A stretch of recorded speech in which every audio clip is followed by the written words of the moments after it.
wakes me up. So, Sister Carolyn, you got it going on. you keep you keep the light flowing of enlightenism. You keep it flowing within to keep us all on our toes, so that we can be awake to know that the greater power of enlightenism is within.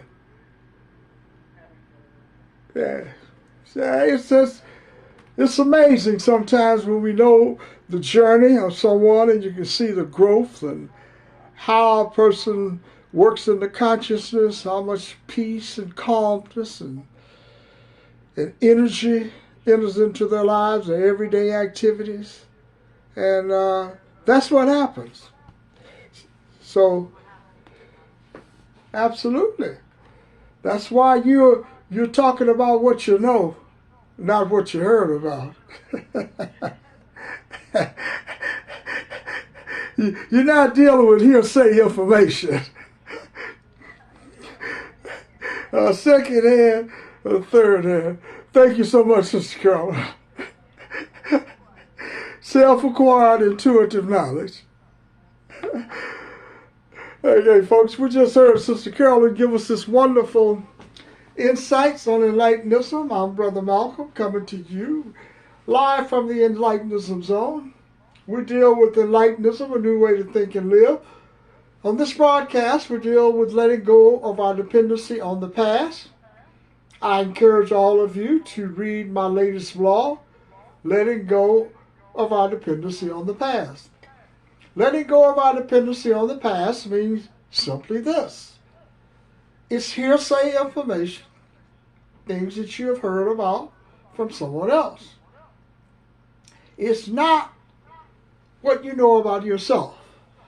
See, it's not what you have discovered about yourself. And this broadcast is about you understanding about yourself. What is it that you know about yourself? What is it that you want to know about yourself? What is it that you think about when you think about yourself? I am greater than the I that I created. I am greater than the conditions in my life. The Enlightenism philosophy is simplified into 10 principles, but the first 4 principles are the cornerstone of the philosophy that we're using to change how we think and live. We are using the philosophy to change how we think and live and to depend on ourselves to solve the problems in our lives. The first principle, I acknowledge that I am responsible for the current conditions in my life. That's acknowledgement. Accept the responsibility for where you are today. Not where you want to be, but where you are. The second principle, I acknowledge that my beliefs and values created the conditions in my life. I am where I am today because of what I think, how I act, and what I believe, and what I value. The third one, I acknowledge that I have the power to change my beliefs and values. I can change it. Folks, we can change it. We can transform our lives. That's what I'm saying to you today. We do not have to stay the way others have taught us to stay. You are not a victim. You are not powerless. You are divinely created with a powerful mind. And the fourth principle, I acknowledge that for me to change my beliefs and values, I must first be willing to enter into self-discovery. Self-discovery in the Enlightenism philosophy is working in the mind, clearing the mind, unlearning what you have been taught by others. Doesn't mean you're forgetting it, folks. It means you're unlearning it. You're not depending on it to make decisions for yourself. You're cleansing the mind of toxicity. You're cleansing the mind of the toxic illusion that you have been living in all of your life. Toxicity, folks, is a virus. Victimization is a virus. That virus has infected all of us so that we begin to believe that we are powerless and someone else has the power. They want us to live in the past, depend on people in the past, people we don't even know. We learn in universities and high schools and so forth about what dead people did, what they accomplished, what they did, how great they were. And then we build this knowledge, and then we forget in the present moment. Yeah, we're physically in the present moment, but our minds are dependent on the past. Someone asks you something, you want to tell someone how much you want to know about Plato and Aristotle, Socrates, and all of the people in philosophy. And somehow that makes you erudite. But then when someone asks you about yourself, what is good happening to you? That's what we're focusing on. Your greatness, wherever you are today, whatever the conditions in your life, whatever age, race, gender, or whatever that you feel, whatever self-imposed restrictions that you have placed on your life, the work begins today. It doesn't matter what you think of yourself. It matters how you can change what you think of yourself. You can change the way you think and live. That's what these 4 principles are about. And when you stop glorifying the dead in the past and you start living in the present, then we create a new model for living. What I'm talking about is this. You let go of passing on from one generation to the next that you are a part of a struggle or a legacy of generational toxicity. You're not. You are living in the present, and you can create a new way to think and live. You do not have to rely on the past to be the great person that you were divinely created to be. That's why the message is clear. We focus on what's happening today. How you feel. What do you think about yourself? What do you think about yourself? What can you do about yourself? What do you want to do about yourself? What are you willing to do about yourself?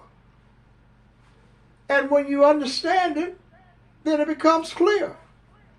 I am greater than the I that I created. Regardless of where you are today, those 4 principles will do what? In self-discovery, you will learn direct knowledge of the self. You will see a light, not something mythical, not some of this other stuff. I'm using a light to mean metaphorically. You will see some things in your soul, in your soul, that are free of the darkness that you've been living in all of your life, stumbling around trying to be like somebody else wants you to be. You will discover self-acquired intuitive knowledge. That's a new way to think and live. Self-acquired, meaning you are acquiring it. Intuitive means the part of you that's non-toxic. Knowledge means to know something other than what you have been taught by other people in the past. Now, this is direct knowledge of the self. You don't have to listen to me or anyone else. You can get this knowledge for yourself. You can. But there needs to be a commitment on your part to stop thinking and believing the way other people want you to think and believe. Not to ask questions. Where did the information come from? What good is Socrates going to do me? What good is Socrates going to do to someone living in the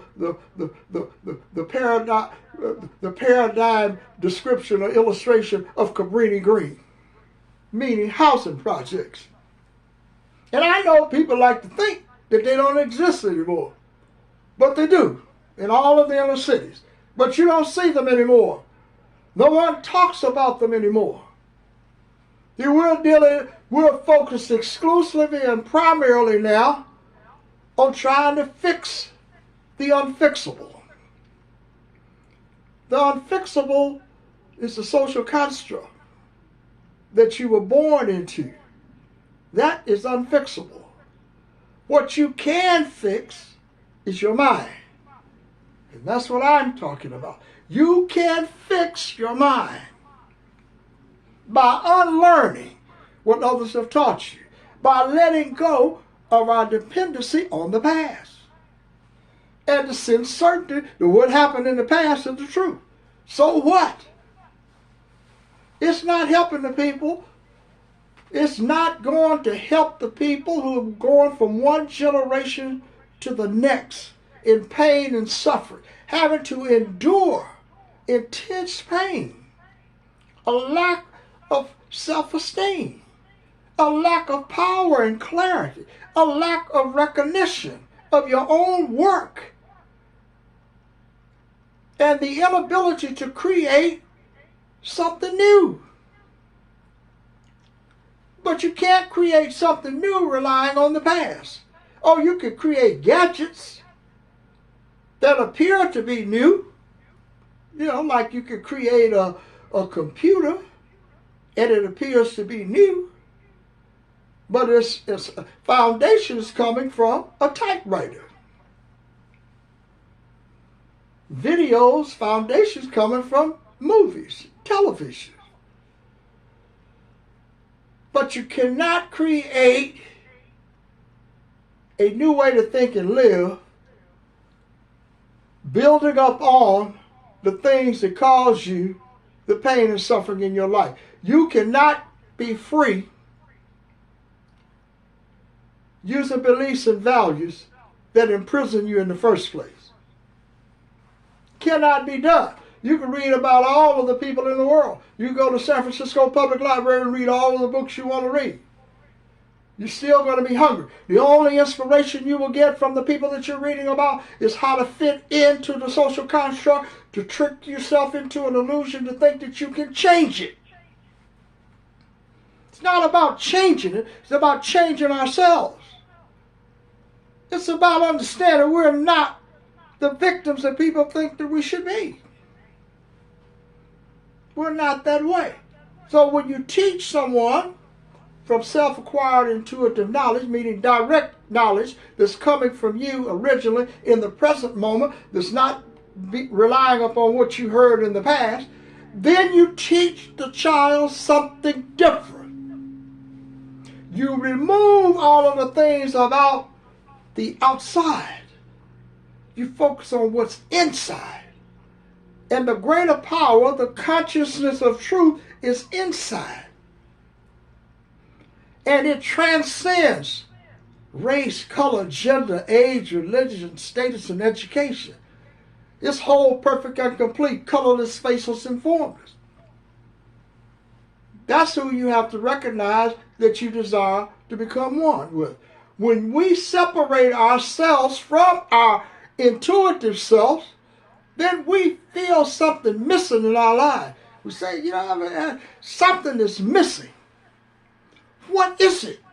I don't feel right thinking of myself this way. And then we limit our choices because our teachers, our guides are telling us these are the choices available to us. This is what's available. And so we send the kids off for someone to teach them about someone else.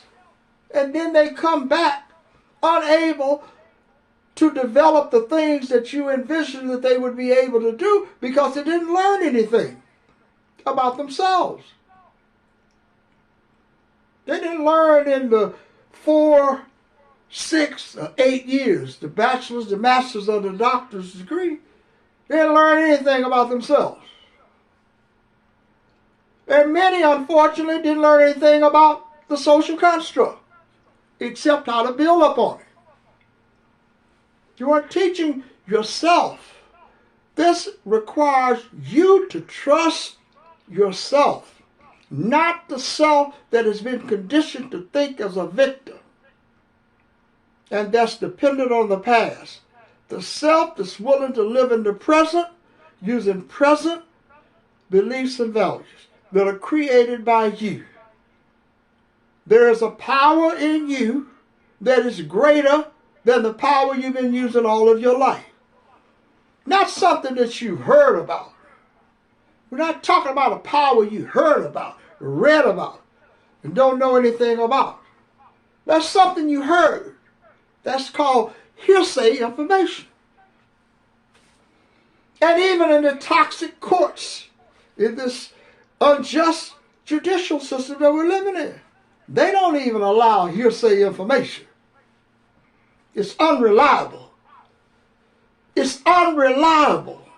It's not trustworthy. They want direct information coming directly from you. You need to have direct knowledge of who you are. And you cannot get the direct knowledge until you go into self-discovery in your mind. It's not magical. It requires work.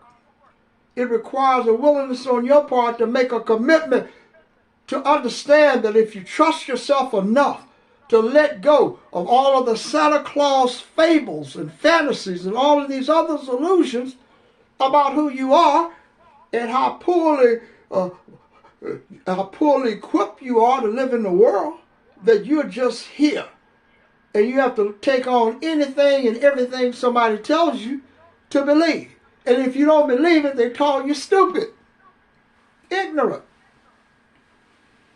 The social construct cannot accept Enlightenism and the consciousness of truth. It doesn't understand it, and it doesn't want to hear it. It doesn't want you to become dependent upon yourself and the power you have. Doesn't want you to focus on that you can be greater than the person that you are aware of being. That you can stop the things that you're doing if you're unwilling to think and live the way others have taught you to think and live. Then it becomes clear to you. The information becomes clear when you are clear.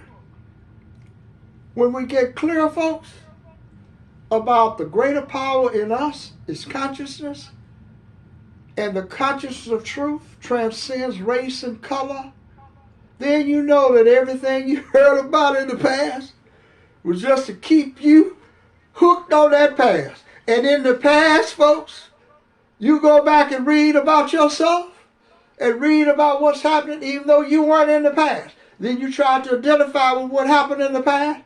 You are going to come out a victim. You're going to come out a victim of something that you didn't live in, a time era that you were not in. I know what I'm saying is not the popular position to take, but I'm saying it because it's necessary.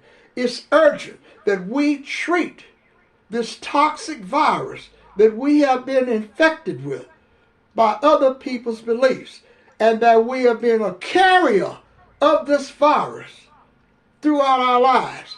And we have come in contact with people who are teaching us, passing on the virus to make it even more detrimental, pernicious in our lives. It's a virus, the virus of the mind. And we can do something about it. And we have to be willing to do something about it. I'm Brother Malcolm, and I am aware of being greater than the person that I am. I write books, I do videos, I do radio programs, all to pass on the work of the consciousness of truth in me. My latest blog, Letting Go of Our Dependency on the Past. All of the things. This great book has great meditation, has great information about taking care of your health, how to begin a day by putting things into your mind and your body that's going to be healthy so that your body will have energy and life to be able to do the work that you need to do. All of this is available. So there's no need to suffer. Suffering comes from something in the past. People in the past suffered all the time. That's all they did was suffer. That's all you read about. People suffering. From the beginning of time, people have been suffering, and now they have just incorporated suffering into a lifestyle. Well, you don't have to do that, folks. You do not have to incorporate suffering into a lifestyle. What can you do? You can change how you think and live by entering into self-discovery. And I want to thank all of you for tuning in today. I'm Brother Malcolm. Check me back. Check out my blog. Check out the work. Because I am doing what I have been chosen to do by myself. I chose to do the work to free myself of what others told me about how I should think about myself. I'm not unique. I'm saying to all of you today, you can be greater than the person that you believe that you are. And if you desire that greatness, you have to let go of your dependency on the past. Stop believing that what others did is going to improve your life, because what others did kept you with the virus. They infected you with the virus, the toxic virus, and now you got to get rid of it. And Enlightenism will get rid of it. Have a great day. Thank you, Sister Carolyn. We'll be back on the radio on Sunday. I'll be back doing another YouTube broadcast. Check out, look for it, Brother Malcolm Keller's Enlightenism Insights. Have a great day.